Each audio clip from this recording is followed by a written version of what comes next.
Right, you are live with BBC News. Next, going to go to the US, and President Biden has approved the construction of a section of border wall in southern Texas in an effort to stop illegal immigration. Around 32 kilometres will be built in Starr County, which is on the border with Mexico. Now, there's been more than 245,000 crossings in the area this year, with September expected to be a record month.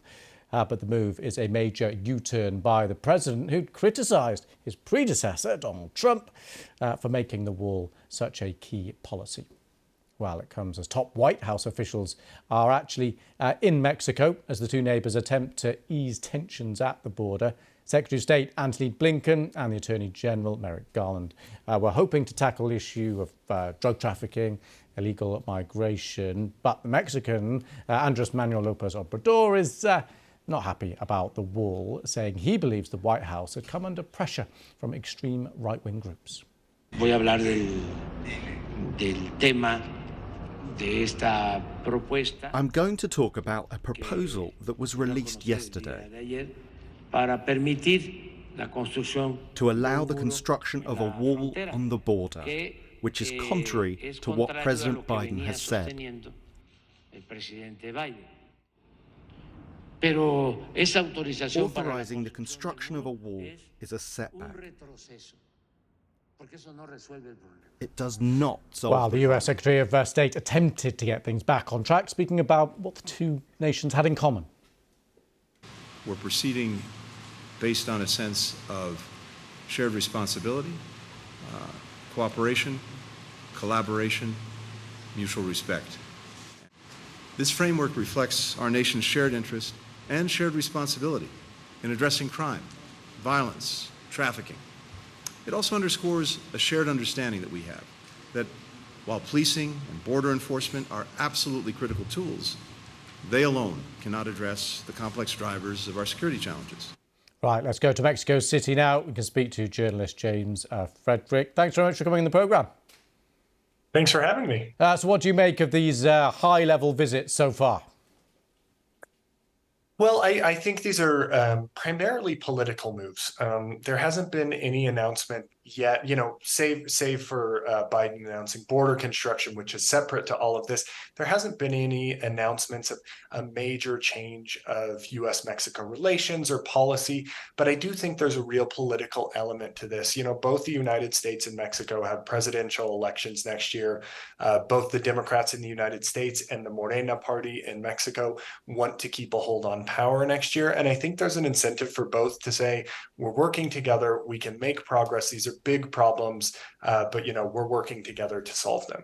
Okay, and let's one quick question on the wall itself and that announcement, because that has caught so many headlines. What has the reaction been? It depends on who you ask. If you talk to migrant advocates and asylum seeker advocates, there's real disappointment and anger at the Biden administration. He really campaigned on this idea of no walls.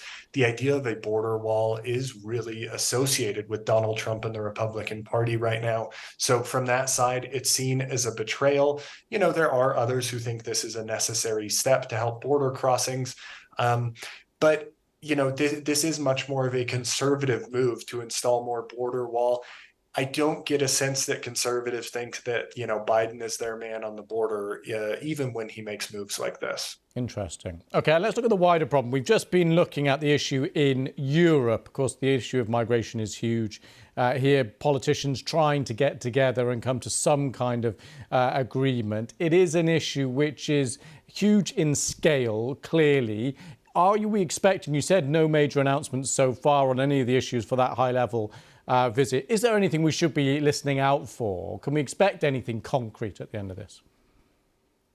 I think it's very interesting to hear the way Blinken is talking about this. You hear so much focus on enforcement and deterrence policies to get migrants not to come. And I think it's interesting to hear him talking about what are other things that we can do. migration has been my main focus based from here in Mexico for almost the last 7 years.